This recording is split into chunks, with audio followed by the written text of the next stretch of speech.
what would you say? Is Accra the most noisy city in the world? Well, I don't know, but it sure feels like it. There are two types of people in this city: those who make ear-splitting noise and those who suffer from it. There's a third group, however. They're the officials who are supposed to enforce the law, but don't. So here we are, for a second time in 2 years, eco-conscious citizens are trying to raise awareness amongst the community, amongst the authorities, amongst everyone who cared to listen, that noise, loud noise, is harmful.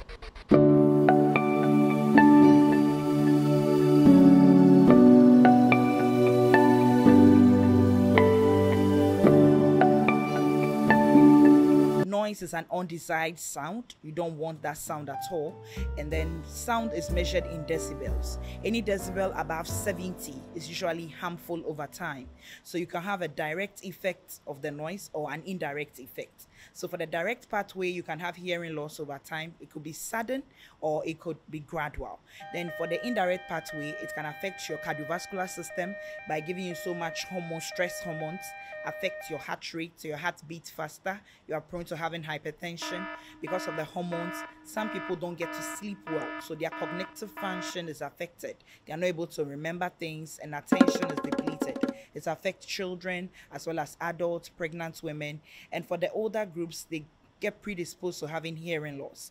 So prevention-wise, we'll say that you should wear your ear muffs or earplugs. Where you go to an industry and there are signs and symbols that wear a hearing protector, you need to wear them so that you prevent yourself from getting this noise-induced hearing loss. That's basically the whole summary of today's presentation. What are the 5 pieces of advice that you would give to anyone who lives in Accra and is prone to suffer from loud noise?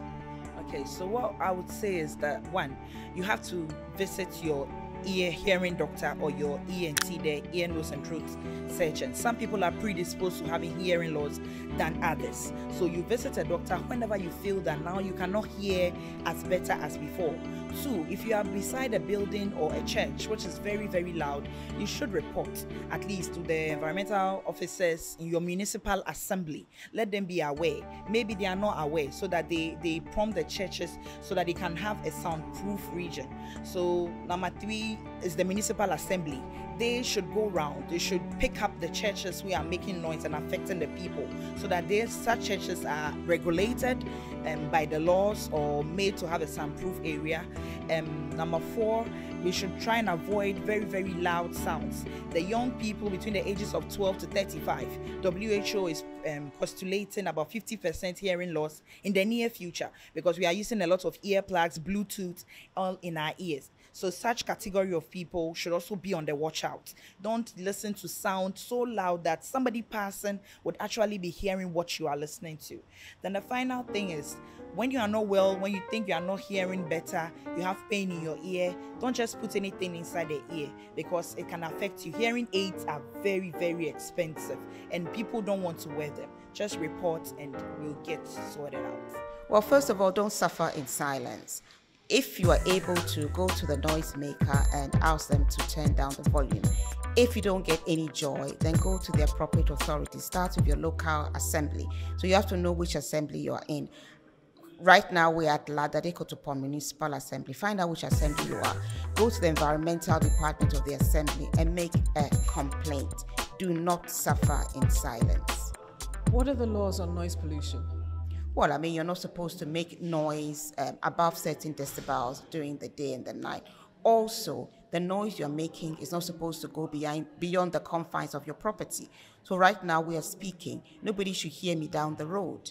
And therefore, when you're having events, you're not supposed to have such powerful loudspeakers that you're keeping your neighbors awake and forcing them to listen to your music. This is, in a sense, assaulting them in their homes. And the Constitution says that we're entitled to peace and quiet in our homes.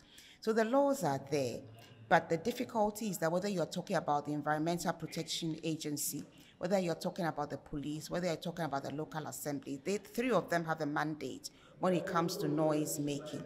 Unfortunately, it's sometimes difficult to get them to enforce the laws. So that's the difficulty we have. What are people who Bill Church is supposed to do in terms of engaging with our assemblies? What permits or what are they supposed to have from an environmental point of view? It's more like you wanting to obtain a permit to build a house. You first apply to the assembly with your drawings and land documents and your search from the lands department. Then the assembly comes in to do a search within the locality you want to put up the church.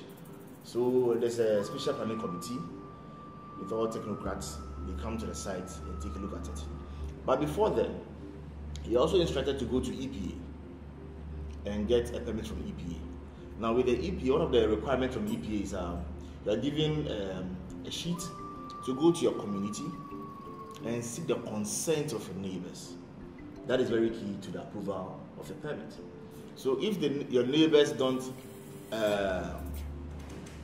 approve or sort of give their consent in wanting you to put up a check there, then there's no way the permit will be given to you. But I would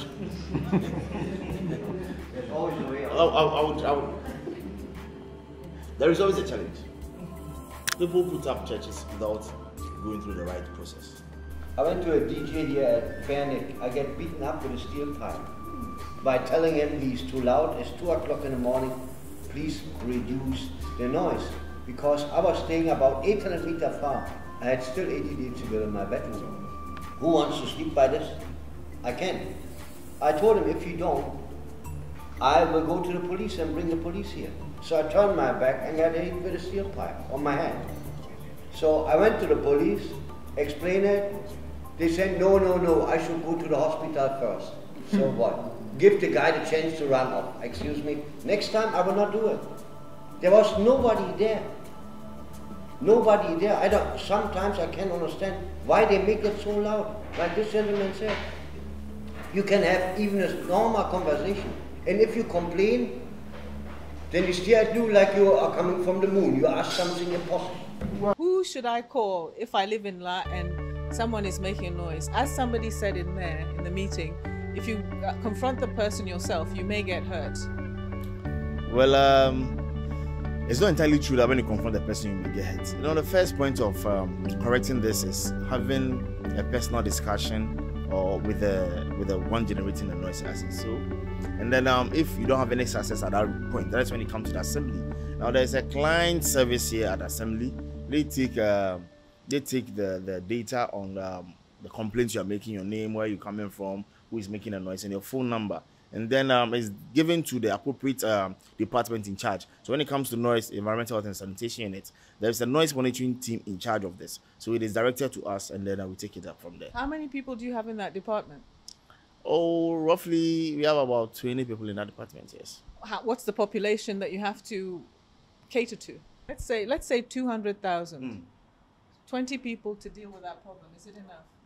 Well, it isn't, but that's what we have, and we are doing our best. I must say, we are really doing our best, because we go beyond our normal working hours to make sure we solve issues regarding sanitation and noise in general. We have people doing noise monitoring, people doing sanitation monitoring at dawn and deep in the night. So, in as much as we are less in number, we are doing more than.